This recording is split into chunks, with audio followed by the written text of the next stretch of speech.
I think it still might be watching me. So, I've been debating whether or not to share this for months, but I've decided to post it. Maybe you can learn from my mistake. Just know that the names I'm using here are fake, and I can't prove anything, but I swear this happened to me. This is going to sound crazy, but here it goes. A while back, I downloaded this weird game called America's Army. Honestly, I didn't expect much, but after a few months of playing, I was completely hooked. I spent a ton of time on it and got really good. I broke records on every leaderboard I could find. By the time I was in deep, I was pretty much a beast at the game. That's when I got an invite. Out of nowhere, after one particularly long session, I get a pop-up. Congrats, Mike. You've been selected to beta test a new game. Desert Rampage for free. Don't miss it. Of course, I was all over it, no hesitation. I mean, free game? Bet, right? Like any gamer would, I agreed to everything without even reading the user agreement. The thing is, this game was weird. It was way more realistic than Call of Duty. And I'm talking, it felt real. The graphics, the missions, the way enemies behaved, it was way beyond anything I'd ever played. I kept telling my friends how addictive it was, how realistic it felt, but none of them had ever heard of it. They kept telling me, bro, no one else is playing this. Are you sure it's legit? They thought I was just making it all up or I was losing it or something.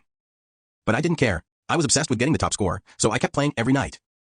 The only problem? I could only play at certain times, usually at night, and always when I was alone. I thought that was just part of the game's design, like some weird time-limited mechanic. But after a while I noticed that if anyone else was around, even if my mom just knocked on my door, it wouldn't let me in. It knew. If I tried to log in when anyone else was around, it just wouldn't load. Anyway, after every mission, the game would ask for feedback in a short survey. At first I just rated everything as fine, but later on I started noting down things like AI fell off in some areas, or had some strange lag during that last mission, just like anyone would do for a beta test. That's the point, right? Then came the night I finally hit the final boss level. I was in the middle of an assault on what the game called an Al-Qaeda base. The mission briefing was odd. The game system was giving me tactical advice, like, make sure you grab your gear, Mike. Last time you didn't, you almost failed. I thought it was just part of the game's immersion, but looking back, it's kind of creepy. The weirdest part? The game actually knew my real name. Not just my username. It knew stuff about me, like my favorite weapons, how much time I'd been playing, even my sleep schedule. Anyway, I complete the mission, right? It's brutal. I'm pinned down taking fire, but I push through. I finally eliminate the target and complete the mission. As soon as it's done, the game shuts down without any fanfare, just a message on my desktop. Thank you for your service. That's it. It was gone. The game was completely removed from my hard drive. No trace at all left. No hidden files. Nothing. Even the website I downloaded it from was no longer there. 6 months later, I'm coming home from school one afternoon, and I hear my mom watching the news. I walk in, and there's this footage of a raid in Iraq.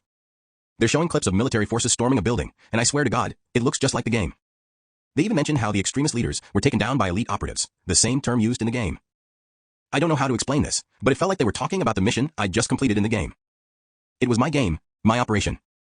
The one I thought was fake. The one I thought was just a video game.